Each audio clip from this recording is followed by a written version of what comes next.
Madame la Présidente et chers collègues, donc cette délibération, comme celle d'avant, traite d'un sujet essentiel, c'est comment lever tous les freins pour que le maximum de personnes, et du coup je rajoute quelle que soit leur origine et leur nationalité, puissent accéder à la formation professionnelle, très fort levier pour retrouver un emploi.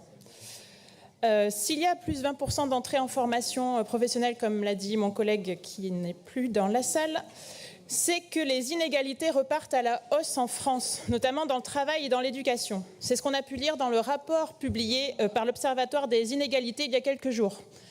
C'est le moment de se rappeler ces éléments-là.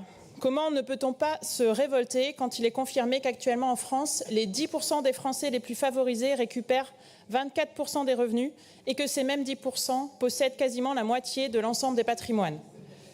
Et qu'à l'inverse, de plus en plus de Français des classes moyennes et populaires voient leur part de revenus stagner, voire diminuer, et leurs conditions de vie se dégrader. Et bien sûr, ces inégalités se reproduisent dans la formation professionnelle. Ce même rapport indique que les personnes les moins diplômées suivent 3 fois moins de formation que celles disposant d'un bac+3. Les ouvriers obtiennent 2 fois moins de formation que les cadres et les chômeurs 2 fois moins que les personnes occupant un emploi. Donc, contrairement à son objectif, notre système de formation nationale en France, comme notre système éducatif, tend à maintenir les personnes défavorisées dans la précarité en les privant de diplôme ou de formation.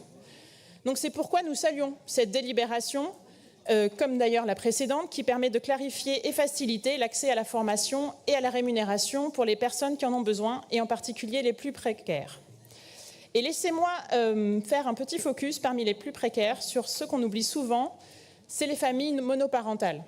Elles représentent 1/4 des familles.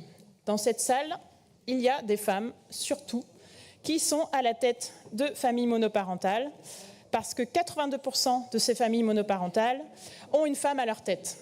Comment, quand on a à sa charge des enfants 24 heures sur 24, sans d'autres adultes dans la maison, trouver du temps pour se former?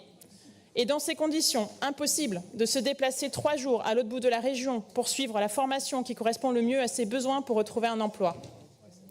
Le premier levier est bien la rémunération et nous saluons la prime aux familles monoparentales qui est confirmée ici, dans cette délibération.